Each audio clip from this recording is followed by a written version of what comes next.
치밀함이라는 건 모든 사람에게 요구되는 겁니다.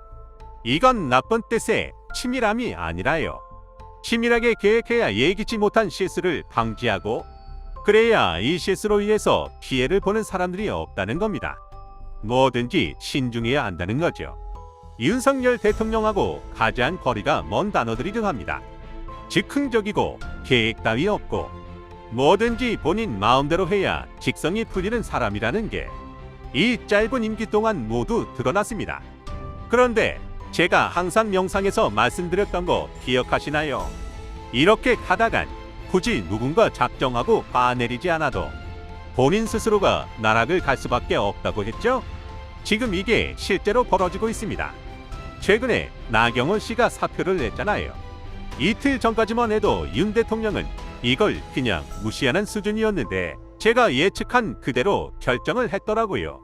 이걸 좋아해야 할지는 모르겠는데 제가 예측했던 내용은 뭔가요?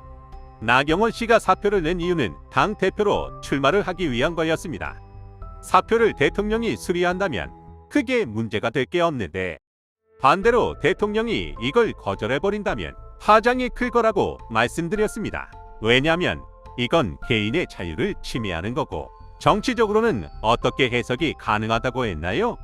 당대표로 대통령 스스로가 원하는 사람이 있기 때문에 나경원 씨를 아예 경쟁 상대로조차 올라가지 못하게 하는 걸로 해석할 수 있고, 이렇게 되면 대통령 스스로가 독재 정치를 대놓고 하겠다고 말하는 꼴이라고 했습니다.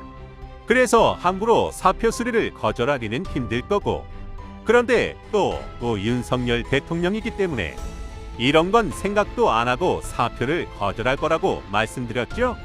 그런데 이걸 넘어서는 결정을 대통령이 해버렸습니다. 아예 윤석열 대통령이 나경원 씨를 선전해버렸더라고요. 사표를 수리하지 않고 해임 결정을 내렸고요. 심지어 중징계까지 내렸습니다. 이게 대체 무슨 일인가 싶으실 겁니다. 본인 스스로 고민 끝에 사표를 냈는데 사표 수리가 아니라 해임 결정을 해버리고 중징계까지 내린다? 이게 북한하고 다를 게 뭔지 모르겠습니다. 무기만 안 들었지 이거 무서워서 살겠나요? 다르고 다른 건데요. 사표를 수리하는 건 나경원 씨가 저 그만두겠습니다 하는 걸 대통령이 받아들이는 거고, 해임을 하는 건 나경원 씨 의사라는 상관없이 대통령이 잘라버렸다. 이렇게 달라지는 겁니다. 끝까지 본인 자존심은 지키겠다는 의지가 보이는 거죠. 여기서 더 황당한 건 이건 단순히 회사에서 잘렸다 수준에서 끝나는 게 아니라는 겁니다. 공무직에서 해임은 중징계에 해당합니다. 그러니까 아예 나경원 씨를 정치권에 발도 못 들이게 하겠다. 이런 의지를 대통령 스스로가 보였다는 건데요. 대통령실 관계자가 말한 내용은 더 무섭습니다. 뭐라고 했냐면 대통령의 신뢰를 먼저 저버린 이는 나경원 본인이다. 응당 그에 맞는 책임도 져야 할 것이다. 돌이킬 수 없는 강을 건넜다. 이런 말을 했습니다. 살벌하지 않나요? 이게 진짜 그냥 사표를 낸 것뿐인데 대통령이라는 사람의 측근이 이렇게까지 말할 일인가요? 심지어 나경원 씨가 당권을 욕심내는 거에 대해서 윤 대통령이 분노했다는 후문도 나오고 있습니다. 이 정도면 정치적 능력이 아니라요. 대통령이라는 사람이 대체 어떤 인격을 가지고 있는 건지가 궁금해집니다. 이 와중에 윤핵관 인물 중 하나이자 윤 대통령의 청신인 장제원 의원이 크게 실수를 하나 해버렸습니다.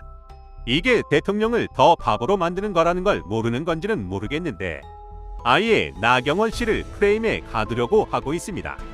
무슨 논리냐면 나경원 씨가 사표를 내고 윤석열 대통령이 이걸 해임 처리한 이유는 윤 대통령이 보복성으로 그런 게 아니라 나경원 씨가 애초에 사표를 낸 취지 자체가 불순하다.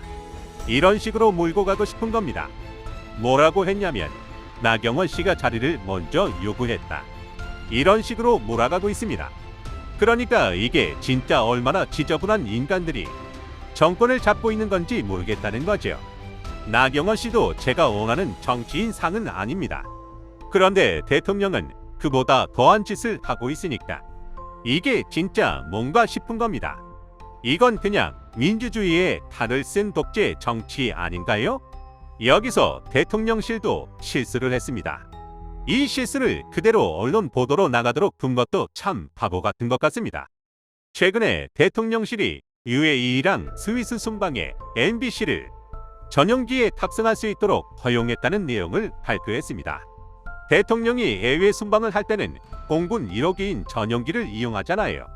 출입 기자단이 해당 전용기에 동승할 수 있고 관련 비용은 각 언론사에서 부담하거든요. 지난번에 MBC가 윤석열 대통령 막말 내용을 보도했다고 전용기를 못하게 했잖아요.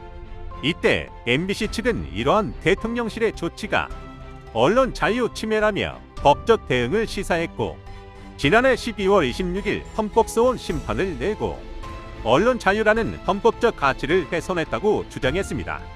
그러면서 언론 자유 침해 행위가 공권력이라는 이름하에 전례로 남는다면 앞으로 어떠한 기본권 침해도 막을 수 없다고 강조했습니다.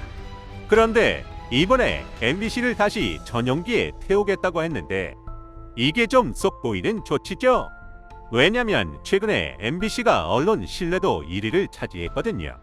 국민들이 그만큼 많이 선택하고 있는 언론사를 대통령이 마냥 배척할 수만은 없으니까 울며 겨자 먹기식으로 한 것 같은데 대통령실 주장이 황당합니다. MBC 전용기 탑승을 허용한 게 대통령의 통 큰 결단이다, 이렇게 말했더라고요. 와, 이게 진짜 뭔가 싶죠? 언론사를 태우는 게 통 큰 결단? 진짜 대통령이랑 대통령실은 어떤 세상에 살고 있는 사람들이 모여 있는 건가요? 이건 그냥 당연한 건데 대통령이 통 큰 결단을 해서 MBC가 전용기를 탈 수 있게 됐다? 아주 대단한 선심을 쓰셨나 보네요. 지금 이렇게 치졸하게 정치를 하는 사람이 대통령으로 앉아 있으니 기대할 수 있는 게 하나도 없는 거죠. 이 와중에 윤 대통령이 이재명 대표한테 선물을 전달했습니다. 지금 본인 때문에 머리 아픈 사람한테 이게 무슨 짓인가 싶기도 한데 이재명 대표는 아주 현명하게 대처했습니다. 이번에 윤석열 대통령이 설 명절 선물을 보냈다고 합니다. 떡국떡을 보냈다고 하는데요. 이번에 윤 대통령이 각계 주요 인사들한테 떡국 한 그릇 세트를 전달했습니다. 대통령실 설명을 보면 쌀을 비롯한 농수산물의 소비를 촉진하고 각 지역의 화합을 바라는 의미로 마련됐다고 하는데요. 이걸 이재명 대표한테 보낸 게 좀 충격적입니다. 이재명 대표가 신년 기자회견에서 뭐라고 했나요? 폭력적인 국정의 정상화를 요청하면서 이미 여러 차례 대통령과의 회담을 재차 제안했다. 일방통행 국정을 중단하고 실종된 정치의 복원에 협력해줄 것을 거듭 촉구한다, 이렇게 말했죠. 진짜 정상적인 사고를 가진 대통령이라면 아예 거절을 하든지 아니면 회담에 응하든지 해야죠. 그런데 갑자기 난데없이 선물을 보낸 건 약간 뭐 먹이는 거나 비슷하다고 보는데 이재명 대표의 반응이 굉장히 인상적입니다. 뭐라고 했냐면 오늘 윤석열 대통령께서 설 명절 선물을 보내주셨습니다. 윤 대통령님 감사합니다. 예상치 못했던 선물을 받으니 마음이 넉넉해집니다. 대통령께서도 새해 복 많이 받으시고 마음 써주신 데 감사드립니다, 이렇게 말했습니다. 저는 이걸 보고 감탄했습니다. 보통은 아주 대놓고 비판을 해버리거든요. 지금 이 상황에 나한테 선물을 보내는 건 전쟁을 선포하는 거나 다름없다. 이런 선물로 민심을 잡을 수 있다고 생각하는 건 큰 오산이다, 이런 식으로 나오지요. 그런데 이재명 대표는 아예 반대로 나온 겁니다. 이게 정말 현명하다고 평가할 수 있는 게 일단 윤석열 대통령을 한 방 매긴 거죠. 너가 이런 선물을 보내? 그래, 일단 고마워. 나는 너랑 아주 달라. 이런 걸 제대로 보여준 겁니다. 그리고 윤석열 대통령이 못하는 걸 이재명 대표가 보여준 것이기도 합니다. 윤석열 대통령이 지금 못하고 있는 게 대인배 정치입니다. 왜냐면 취임 이후 지금까지 소인배 정치로 욕을 먹고 있거든요. 그런데 이재명 대표는 완전 대인배 정치를 보여주는 거죠. 참, 대통령보다 야당 대표가 더 대통령스러운 나라라니 이걸 좋아해야 할지 모르겠습니다. 하루하루 새로운 소식이 공개될 때마다 대통령을 비롯한 여당이 나락으로 가고 있다는 사실을 본인들은 알고 계시는지 모르겠네요. 오늘 내용은 여기까지입니다. 긴 영상 시청해 주셔서 감사합니다. 유익하셨다면 구독과 좋아요 한 번씩 부탁드립니다.